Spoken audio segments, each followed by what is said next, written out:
Então, bom dia, boa tarde, boa noite, colegas do Brasil. Meu nome é Andresa Menezes, eu sou defensora pública do Estado do Paraná e o tema sobre o qual eu vou falar é sobre as pessoas com sofrimento mental em conflito com a lei e a necessidade de se preservar o direito dessas pessoas de terem o seu cuidado em liberdade, né? É, eu tenho pouco tempo para falar sobre esse assunto, gostaria de falar muito mais, mas me foi dada apenas um período de 30 minutos. Então, eu vou tentar falar, né, o que eu considero mais importante sobre esse tema, tá?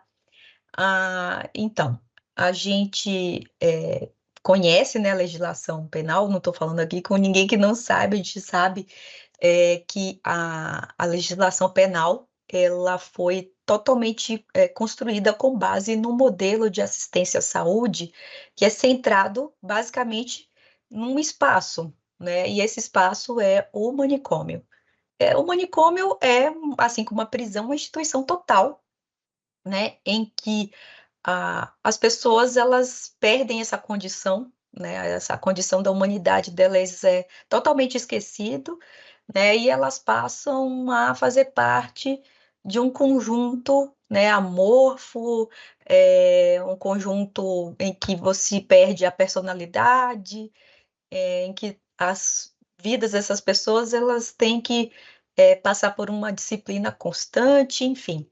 Né, essa é uma conversa aí também filosófica, né, e que você vai encontrar, né, muitas referências aí em obras como a do Michel Foucault, como também a nossa colega, né, que eu acho que é impossível não se referir a ela aqui, que é a Patrícia Magno, ela também vai fazer referência a essa história aí da assistência à saúde no mundo e no Brasil, né, que é toda baseada nesse lugar, né, onde as pessoas elas têm que ficar isoladas, né, da sociedade e passar por uma transformação aí, em vista a uma cura, né, como se o, o sofrimento mental, né, ele pudesse, né, ou devesse, né, ser curado. Mas a gente, né, ainda bem, né, passamos por um período, né, de redemocratização aí do nosso país e recebemos a influência também, né, de autores, né, e de pessoas também, trabalhadores da saúde mental lá da Itália, né, que a partir de uma experiência única, né, lá nos anos 70 na Itália, basicamente, né, o casal Franco e Franca Basaglia, eles conseguiram influenciar trabalhadores de saúde mental aqui do Brasil, e aí no período de redemocratização, os trabalhadores de saúde mental conseguiram trazer essas ideias aí para a nossa assistência. E aos poucos, né, essas ideias foram sendo incorporadas aí ao sistema, né, ao ordenamento jurídico, legislativo. E a lei que primeiro recebeu, né, a primeira lei que nós temos aqui no Brasil, que instituiu, né, esse novo modelo de assistência, é a lei, justamente a lei 10.216 de 2001, tá?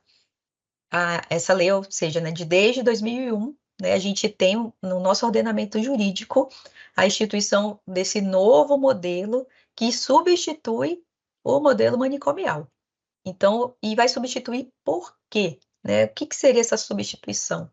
No lugar da prisão, né, do isolamento, né, de despersonificar a pessoa, de tirar sua identidade por completo, né, de tornar ela mais alguém, né, moldável e alguém cuja sociabilidade ali está controlada, né, a gente vai justamente tentar conviver, né, com as diferenças. Então, essa lei ela fala sobre o cuidado em liberdade, né, que essas pessoas, né, as pessoas com sofrimento mental, elas têm, né, direito à cidadania também. Elas podem ocupar a cidade, né, elas podem ficar junto da sua família ou não, a depender do caso, né? Elas precisam ser cuidadas no seu território para ter essa sensação de pertencimento. Então, a gente vai ver na Lei 10.216 uma série de direitos, né? Vai estar ali descritas, isso, algumas coisas que eu falei aqui justamente aparecem no elenco de direitos, né, da Lei 10.216. E a lei, ela vai trazer também, né, uma diretriz muito importante, principalmente no seu parágrafo 4º, né, que é justamente falar sobre, ela fala, obviamente, ela não vai, ela é uma lei ampla, né, ela traz diretrizes, né, ela não vai descrever exatamente, né, como se dará esse acesso, né, das pessoas ao Sistema Único de Saúde, por exemplo. Ela vai dar diretrizes ao Sistema Único de Saúde, né, para que se instituam políticas a partir dessas diretrizes, tá? Então, a gente vai ver lá no artigo 4º, como eu falava, que uma diretriz que vai ser o ponto de partida para a gente aqui também, quando a gente vai tratar de pessoa em conflito com a lei, que é justamente a norma que institui a internação como o último recurso, quando os recursos, as estratégias extra-hospitalares, elas não forem bem-sucedidas, ou seja, né, o cuidado, ele é em liberdade, essa é a regra. A exceção é a internação psiquiátrica. Lá também na própria lei 10.216, a gente vai ter a instituição, né, de 3 modalidades de internação, né? Vai se falar sobre a internação voluntária, a internação involuntária e a internação compulsória. E essa é a parte da lei que a gente se ressente um pouco, né? Porque essa lei ela não trouxe nenhuma diretriz aí destinada às pessoas em conflito com a lei, as pessoas com sofrimento mental em conflito com a lei. Então a gente fica, né, desejoso, né, de ter uma legislação que fale expressamente, né, que coloque como destinatário dessa norma expressamente que essas pessoas elas estão incluídas, mas a gente não pode excluir o alcance dessa legislação, né, para essas pessoas, porque ela não faz nenhum tipo de diferença, né? Basta a pessoa, né, ser uma pessoa com sofrimento mental. Então, eu aqui sintetizei, né? Tá tudo muito simples, muito sintético, tá, gente? A resolução 487, ela tá dando um novo impulso, né, à Lei 10.216, de 2001, porque ela mostra como, né, por quais caminhos, né, o Poder Judiciário tem que percorrer para que a gente traga o alcance dessa norma até essas pessoas para quem o SUS, né, o Sistema Único de Saúde, o acesso universal à saúde, sempre foi historicamente solapado, mas, né, as pessoas privadas de liberdade, as pessoas com condenação criminal ou com uma sentença absolutória imprópria, elas não podem ficar de fora, né, do alcance da garantia, né, do direito fundamental à saúde, tá? Então, a gente coloca aí também, insere essa se a gente for pensar normativamente, né, essas pessoas foram privadas né, elas recebem uma sentença, mas que essa sentença condenatória criminal, uma sentença absolutória imprópria, ela não impede que essas pessoas tenham acesso a esse direito, tá? E daí eu já falo mais ou menos para quem é o destinatário dessa norma, né?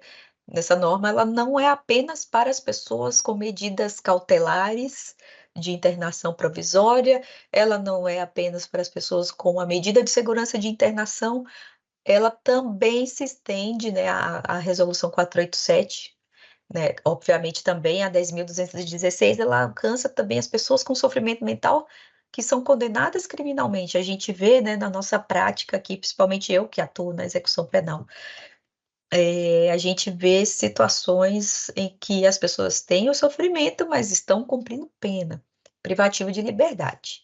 né, ou outras modalidades aí de sanção penal. Então, né, a gente precisa, enquanto defensor ou defensora pública, né, defensor público, defensora pública, a gente tem que voltar nossos olhos aí para a rede de atenção e cuidado, tá? Aqui no nosso país, essa rede, né, a atenção à saúde mental, ela é estruturada na rede de atenção psicossocial, na RAPS, tá? Então, a RAPS, ela inclui aqui, né, a atenção primária, os serviços comunitários, né, como os CAPs. A gente agora, graças à rede social, a gente tem ouvido muito falar sobre o CAPs, né? O pessoal usa no TikTok, no Instagram, né, CAPs como sinônimo de manicômio, né? Eu já vi comentários assim, esse aí fugiu do CAPs, mas não é bem assim, tá? Ninguém mora no CAPs, não. O CAPs até pode ter um leito hospitalar, né? Existe lá leitos para internação, né? Eventualmente a pessoa ela pode ficar ali internada por alguns dias no CAPS. Porém, né, não são todos os CAPS que têm leitos de internação e nem sempre o tratamento da pessoa ela é feito no CAPS. Depende da rede, do território daquela pessoa. Então, ela pode ser tratada na própria UBS, né, que é a Unidade Básica de Saúde. Isso depende. Cada caso é um caso, tá? A RAPS também inclui os serviços residenciais terapêuticos, que vêm a ser locais onde aí sim, né, são locais de residência destinado a pessoas que passaram por uma internação por 2 anos ou tiveram internação em hospitais de custódia e tratamento psiquiátrico, né, o nome atual dos manicômios judiciários, e que, por conta de vínculos familiares e comunitários rompidos, essas pessoas elas não têm uma casa, né, para morar. Então, é um serviço que ele atende tanto o direito à moradia quanto o direito à saúde, tá? E é um dispositivo, né, da RAPS, tá? É um serviço da RAPS. Mas que é muito sofrido. Sobre esse assunto em especial, né, graças a um programa que temos aqui na Defensoria do Paraná, a gente tem nosso programa, né, o Desinstitucionalização e Cuidado de Liberdade. A gente, depois, se vocês quiserem, a gente pode tratar dessa situação em específico, né, porque a gente cuida aqui, em especial, dessas pessoas com vínculos rompidos, tá?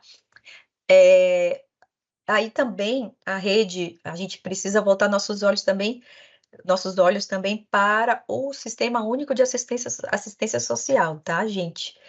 Porque os serviços socioassistenciais para as pessoas em vulnerabilidade podem também ser acionados, né? Nada impede, muito embora a gente tenha aí uma resolução do Conselho Nacional de Assistência Social, né, que reúne aí trabalhadores do serviço social e das redes de assistência social, tentando justamente se blindar aí da resolução 487 do CNJ, né, falando sobre limites aí das atribuições dessa rede de assistência social, mas há situações, né, como eu disse, cada caso é um caso, há situações em que a gente vê que a pessoa não precisa ir para um serviço residencial terapêutico, mas de repente ela pode ser acolhida em algum outro serviço, né, que daí seria da rede, né, do SUAS, né, notadamente as pessoas que têm aí um histórico de situação de rua, tá? Então, é por isso que a gente precisa, né? Eu não vou ter tempo aqui, senão a gente falaria sobre as portarias, mas é importante que vocês, né, deem pelo menos aquela passada de olho, né, básica ali, porque isso vai ser muito importante para a atuação de vocês, porque o que a gente percebe aqui na atuação no dia a dia é que a gente precisa sugerir, né, para o Poder Judiciário, para o Ministério Público, quais soluções, né, a gente tem ali na manga para aquela pessoa, quando a gente vai fazer as defesas, né? Então, a gente precisa ter uma certa familiaridade com essas redes, familiaridade essa que até, inclusive, é invocada ali pela resolução CNJ, né, que é dirigida ali ao Poder Judiciário, mas serve como guia para nós também, um guia de atuação. Então, a gente precisa ter essa familiaridade, porque a gente precisa lhe sugerir, né? Se na sua defensoria você tiver assim, um privilégio que temos aqui no Paraná, né? Que a gente tem uma equipe formada por assistentes sociais e psicólogos. Se vocês têm, né? Aqui a gente tem o Centro Estadual de Assistência Multidisciplinar, né? Então, se vocês tiverem privilégio de ter pessoas dessas áreas que atuam junto com vocês, é muito importante esses profissionais terem contato, né, com essas redes e formar vínculos com essas redes, porque é isso, né, é esse cuidado com cada caso individualmente, essas costuras que fazem as nossas defesas terem algum sucesso, né? Então, obviamente, né, não tem como não falar dela, né, a resolução CNJ, tá, 487 de 2023, que teve participação direta aí da nossa musa, né, a defensora Patrícia Magno. Um beijo para ela, te amo. Eu te amo de verdade muito, né? A resolução, né, ela orienta, né, que o tratamento ambulatorial deve ser a opção prioritária, né? Então, é o cuidado e liberdade. Repetindo, a internação ela deve ocorrer em hipóteses excepcionais. Tem uma questão aqui que eu acho que vem muito, é muito corriqueira, muito comum aqui, pelo menos na nosso cotidiano enquanto defensoria, que é em relação à questão da perícia, né? As perícias, as pessoas confundem muito o psiquiatra que vai periciar o sujeito né, do psiquiatra que cuida do sujeito, né? Diagnóstico e perícia são coisas completamente distintas, né? A perícia, ela se presta ela é um meio de prova, né? Então, ela tem uma função ali probatória, ela serve para aferir se há imputabilidade ou se não há, ou se há parcialmente, tá? Só que ela não é uma avaliação diagnóstica. A avaliação diagnóstica, ela faz parte, né? Ela é a base a partir da qual se projeta, né, se elabora um projeto terapêutico singular, tá? O projeto terapêutico singular é um conjunto de atos, tá? A partir dos quais a gente vai projetar aí para aquela pessoa, tá? Enfim, a gente tem estratégias terapêuticas para ela. Eu acho que o nome já, por si só, ele já fala, né? A gente tem ali, principalmente para as pessoas que estão internadas, o projeto terapêutico singular ele vai ter um objetivo muito claro, que é fazer com que a pessoa ela receba a alta hospitalar, né? Quando a pessoa ela já está no tratamento ambulatorial, obviamente, o projeto terapêutico singular vai trazer aí é, opções que tragam, né, assistência mais adequada possível àquela pessoa. Às vezes, a pessoa ali tem problemas familiares ou questões medicamentosas a serem resolvidas, o projeto terapêutico ele sempre traça um objetivo, tá?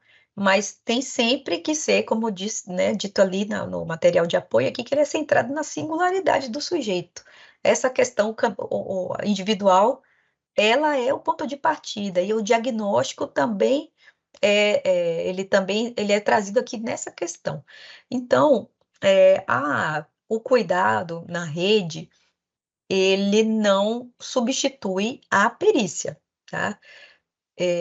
As perícias, elas continuam sendo realizadas, né? Infelizmente, a gente não tem como escapar muito da questão da perícia, né? E dessa obrigatoriedade, muito embora, né, a gente tenha aí a experiência, eu recomendo mais uma vez, né? O contato aí com o trabalho da Patrícia Magno, porque, inclusive, ela tem um projeto, né, lá no Rio de Janeiro em relação a isso, né, projeto esse que foi premiado aí pela ANADEP, tá?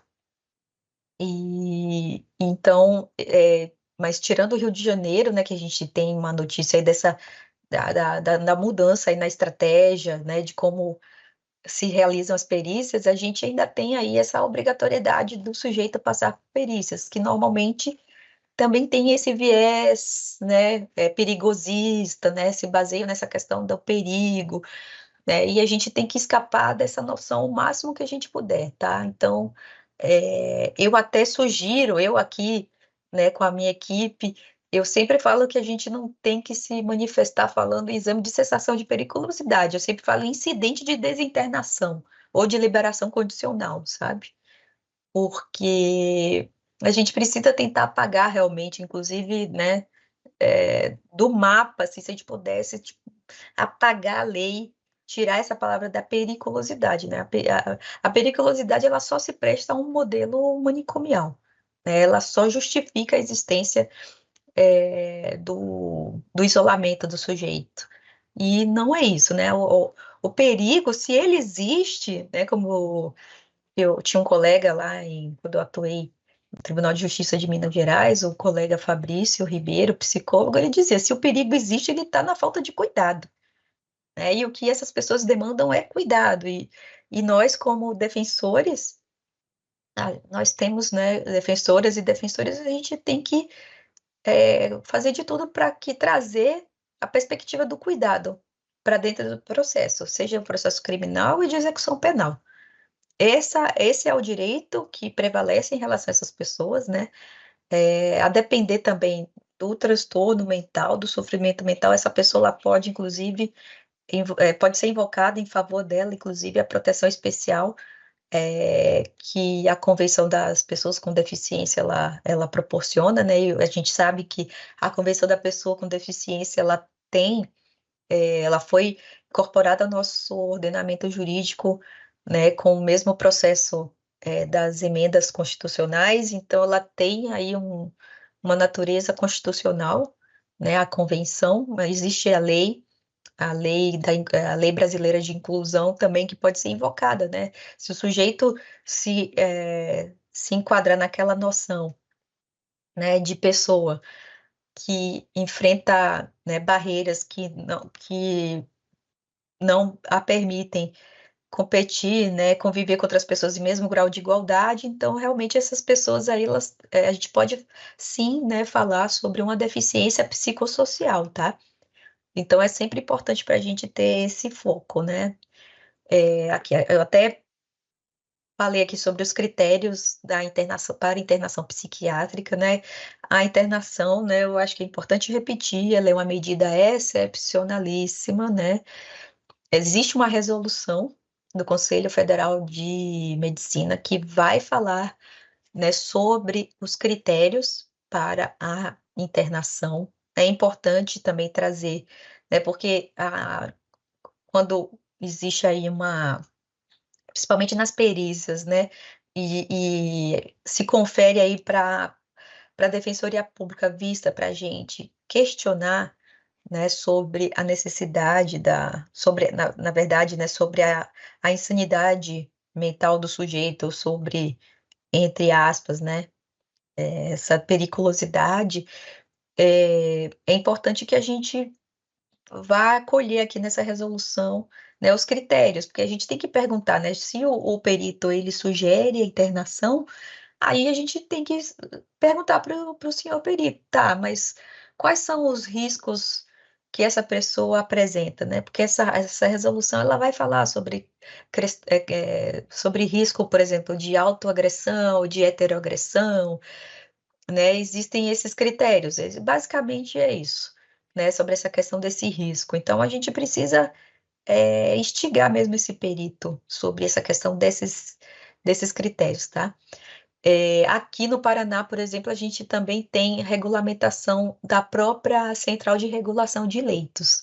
Então, eu sugiro também que vocês, no estado de vocês, tentem encontrar na normativa, né, entre as normas da saúde, da saúde do estado de vocês, possivelmente a Central de Regulação de Leitos ela vai ter também uma série de critérios aí para internação, né, que são utilizados para a pessoa que está ali numa crise, elas terem acesso ao leito psiquiátrico. Então, esses mesmos critérios da saúde, eles têm que ser utilizados aí também para o nosso público, tá? É, aqui, para que a internação compulsória seja determinada, exigido o laudo médico, né? Infelizmente, a gente tem aí um ato médico, né? E a resolução acabou por consagrar o ato médico, né? A gente, enfim, a resolução é, já é um grande avanço, né?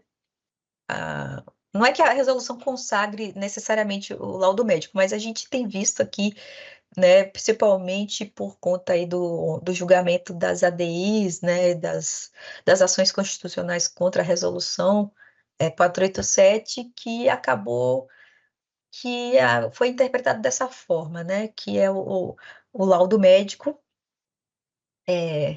na avaliação médica, ela vai trazer esses critérios aí do CFM e vai mostrar, é o que demonstraria a ineficácia dos recursos extra-hospitalares, tá? Então, também a internação tem esse caráter temporário, é importante sempre frisar isso, tá? Porque a gente tem aí os prazos das medidas de segurança, por exemplo, né? Que é aquele prazo mínimo de 1 ano. Então, a nossa defesa aqui é de que não é necessário a gente aguardar o final do prazo mínimo. Aliás, a própria lei de execução penal, se a gente for ver o artigo 176 da LEP, ela fala que se a gente, né, a gente pode invocar ali o incidente de desinternação ou de liberação condicional antes do prazo mínimo, desde que a gente apresente o justificativo. Então, é possível, né? A gente já tem ali uma possibilidade de invocação disso e de quebrar essa necessidade aí de um período de internação mínima, de 1 a 3 anos, que é um absurdo completo, né? A interdição, nossa, meu tempo já está acabando, meu Deus, tá. Existe lá né, na resolução também uma coisa importante que é o fechamento, né, do manicômio judiciário enquanto que é uma meta, né? Os leitos, eles, né, nesses locais, eles devem deixar de existir as pessoas que, porventura, por acaso, né, e quando houver necessidade clínica que demandarem internação, elas precisam ser encaminhadas para os leitos hospitalares que estão disponíveis no Sistema Único de Saúde, tá? Que é disponível para a população inteira. Então, existem aí, foram estabelecidos prazos para as interdições dos hospitais de custódia, tá? Né, foi estabelecido um prazo, mas aí o CNJ, né, obviamente já prorrogou esse prazo várias vezes, né? Houve a interdição, aqui pelo menos no Paraná, houve a interdição parcial, né? E a interdição total aí teria que ocorrer em 15 meses, mas eu confesso que agora eu até já me perdi qual que é o prazo final que foi conferido, né? Porque aí foram lançadas outras resoluções para substituir esse dispositivo aí das interdições, mas é importante que você, colega, acompanhe, né, essa questão da interdição, tá? Isso é bem importante porque isso obviamente tem que instruir aí o pedido de vocês, né, os pedidos. Serviço conector, né, entre a Justiça e a Saúde. O Ministério da Saúde, né, no ano passado, ele lançou a portaria, né, que ele fala sobre as equipes de avaliação e acompanhamento, que vão funcionar, né, como esse dispositivo conector. O que que seria, né, na prática isso? São equipes, né, formadas por profissionais de saúde, né, e assistência social também, que vão justamente fornecer para o Poder Judiciário e para os outros órgãos do sistema de justiça alguns subsídios para a tomada de decisão ali, para os pedidos também. Então, às vezes, ali no momento em que essas pessoas estão acompanhando aqueles sujeitos ali nos serviços de saúde, pode ser que essa pessoa esteja em crise ali no momento, né? Se isso acontecer, se houver essa, né, se houver essa necessidade clínica, daí o serviço, ele comunica isso ao Poder Judiciário e daí é tomada a decisão ali naquele momento. Se a crise já foi superada, daí é importante, né, que a equipe se manifeste e que, obviamente, seja retomado o cuidado de liberdade, né? Aqui no Paraná, desde o ano passado estamos com essa equipe, ou do ano passado ou início do ano, agora eu já me perdi, gente, tempo e espaço para mim já, né, me perdi completamente. Mas a gente tem hoje essa equipe, lembrando que, né, a inspiração veio aí de duas experiências exitosas que eu recomendo muito que vocês pesquisem, que é sobre a... Nossa, gente, tem uma obra agora que está me atrapalhando até pensar. É aqui do lado, temos a obra. Mas são duas experiências, né, que já tem mais de 20 anos, né, o Pai PJ e o Paili, né, Pai PJ de Minas Gerais e o Paili de Goiás. Lembrando que lá em Goiás, o manicômio judiciário já não existe há muito tempo, né, e que no Pai PJ, embora a gente ainda tenha lá o Hospital Jorge Vaz, né, em Belo Horizonte, pelo menos, a gente tem ali equipes do próprio Poder Judiciário. Essas equipes, né, as EAPs, elas são vinculadas, né, de acordo com o Ministério da Saúde, elas devem ser vinculadas aos órgãos estaduais de saúde, tá? Então, se não tiver no estado de vocês, aí talvez seja o caso, né, de acionar aí o Serviço Estadual de Saúde, daí conversar não com colegas mais do criminal da execução penal, mas talvez com os colegas que têm atribuição aí para tratar de questões coletivas, tá? E aqui, assim, modestamente, né, são sugestões. Antes da resolução, né, a gente já tinha, dentro da nossa defensoria pública, diretrizes, né, para a defesa de pessoas com sofrimento mental em conflito com a lei, né? Porque aqui no Paraná, em particular, a gente teve uma situação aí relacionada à interdição que foi realizada pelo Conselho Regional de Medicina daqui. Houve a interdição dos profissionais de medicina de atuarem nesse local. Então, graças a essa situação, foram construídas essas diretrizes, né? O objetivo é evitar que essas pessoas permaneçam presas ilegalmente em unidades não hospitalares, tá? O objetivo naquela época, né? Porque com a interdição, e isso é algo que está acontecendo aqui de novo, né? Por conta da interdição e da redução, né, obviamente, do manicômio judiciário, é natural que isso aconteça e é preciso, né, fazer de tudo para que isso não aconteça, tá? O hospital fecha, daí as pessoas acabam que vão sendo presas em locais distintos, em vez de se reunir todo mundo, né, do estado naquele local ali, que era o hospital, aí cada um fica preso ali na sua comarca. É horrível, é algo que acontece, a gente está vendo agora, assistindo isso acontecer agora, e a gente precisa evitar isso a todo custo, né? Assim que tomar conhecimento dessas situações, acionar a rede local, tá? Se houver serviço conector, melhor, porque isso aí né, é tarefa e atribuição desses serviços conectores, mas se não houver, a própria equipe da Defensoria Pública deve acionar essa rede, né, para que proceda a avaliação dessas pessoas que tiveram contato com o sistema criminal e assim, né, sejam construídas estratégias para o cuidado de liberdade, tá? E, evidentemente, requerer a manutenção, né, ou a retomada da liberdade dessas pessoas, seja no criminal ou seja na execução penal, tá? E aí também, né, algo que eu já falei aqui antes, nessas avaliações não substituem os exames periciais previstos em lei, mas são indispensáveis para garantir que essas pessoas tenham acesso à assistência à saúde mental adequada. E esse é o foco, tá? Desculpa ser repetitiva, mas é assim mesmo. Bem, eu ultrapassei, né, em 4 minutos aí o tempo que me foi conferido. Eu agradeço imensamente a atenção de vocês, me coloco à disposição aí de vocês para conversar a respeito desse tema. Eu gosto muito, eu estou aqui na luta também, né, na execução penal, tá bom? Então, um grande abraço aí para vocês, colegas, e até!